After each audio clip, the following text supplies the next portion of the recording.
Good evening and welcome to the national news broadcast on ChannelEye. We are ready to bring you the top stories from home and around the world. I'm Natalia Veeravardhan. A very good evening to you. I am Dishan Veerakone and we start off by taking a look at your top stories for tonight. Government says the decision taken by the government will not affect the granting of the second COVID vaccine dose to the country. Late Chief Prelate of the Sri Lanka Amarapura sect, Most Venerable Kotugoda Dhammavasa Thera, bid farewell to the nation.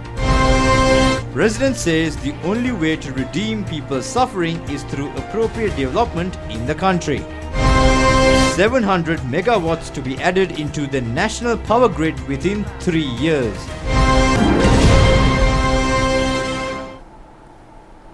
And on the top story for tonight, State Minister Professor ChannelEye Rupavahini says the administering of the second dose of the COVID-19 vaccine of those who have been vaccinated under the COVID-19 immunization program will not be hindered.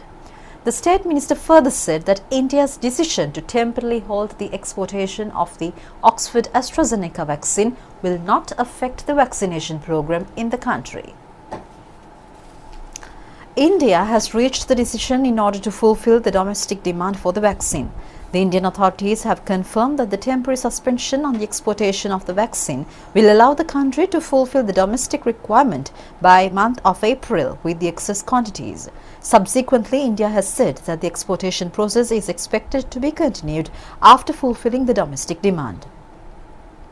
A total of 856,327 have been vaccinated under the COVID-19 immunization program thus far. A total of 12,000 persons were vaccinated yesterday. Ministry of Education has issued a special circular on the commencement of the other grades, including the first grade, which are yet to be opened for students in Western Province on 29th March.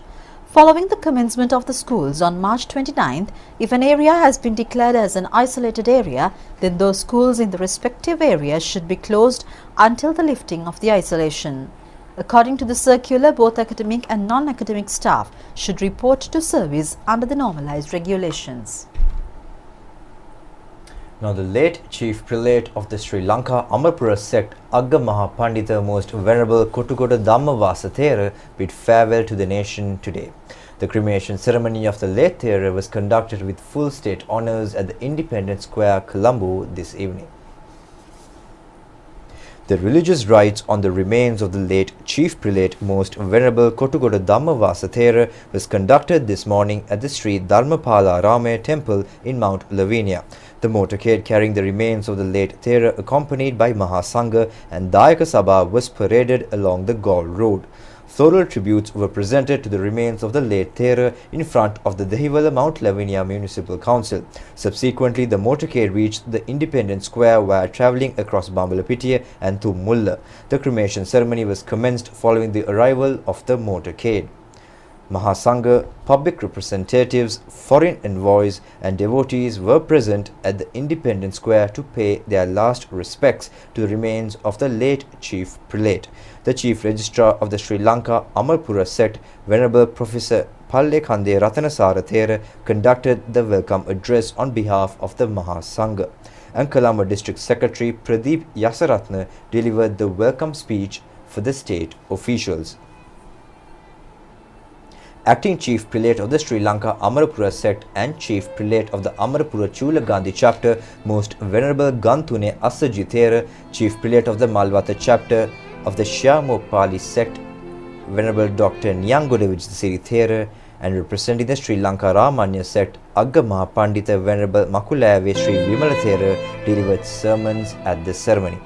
Subsequently, foreign student bhikkhus paid floral tributes to the remains of the late Chief Prelate. Representing all other religions in the country, His Eminence Malcolm Cardinal Ranjit delivered a sermon at the ceremony.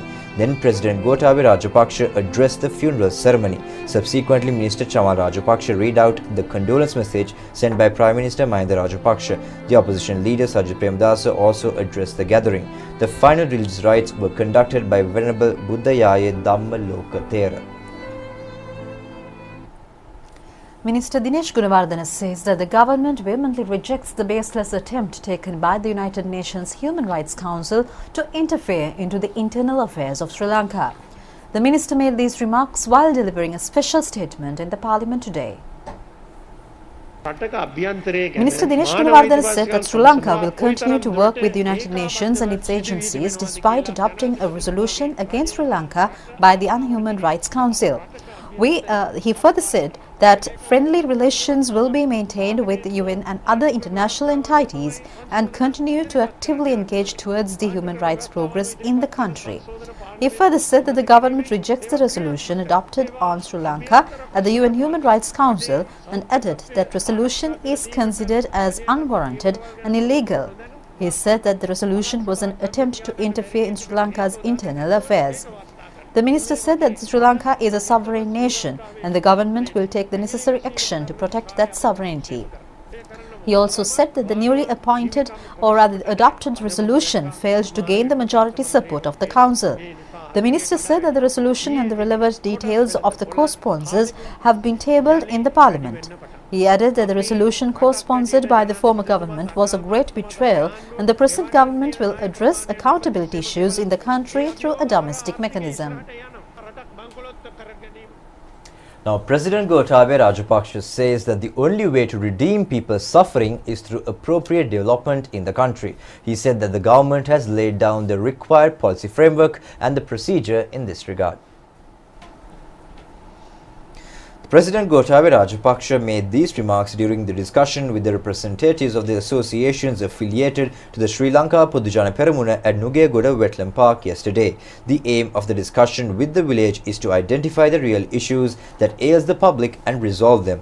A group with no policy or a vision is criticizing that as well, the President added. The President stressed that despite these obstacles and criticism, he would not abandon his quest to serve his people and added that he would not allow misleading falsehoods to be spread among the people. Current government within a short time of 16 months into power has ushered in a revolutionizing change in its national policies.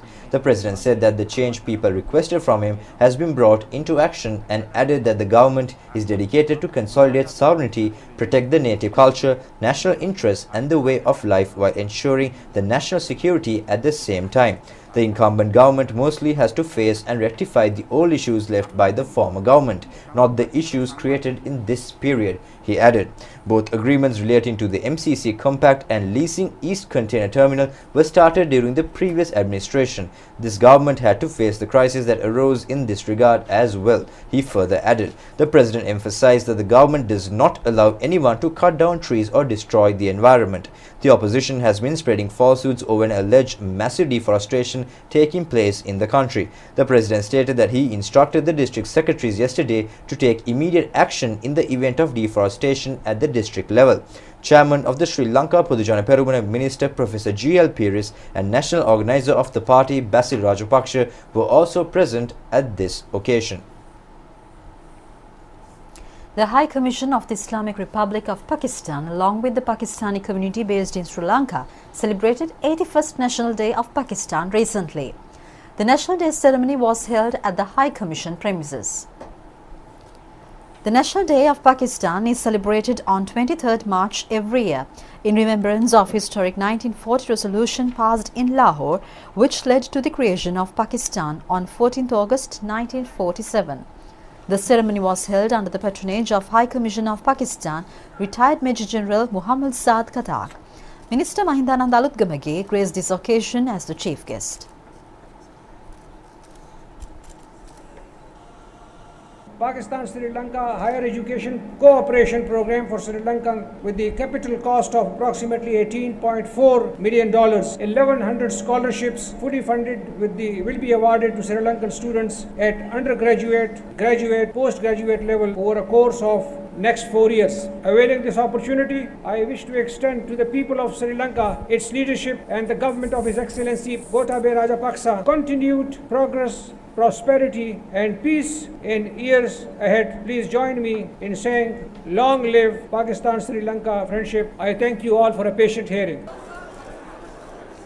The ceremony was attended by Sri Lankan ministers, the members of the Pakistani community in Sri Lanka and invitees representing various sectors in the country.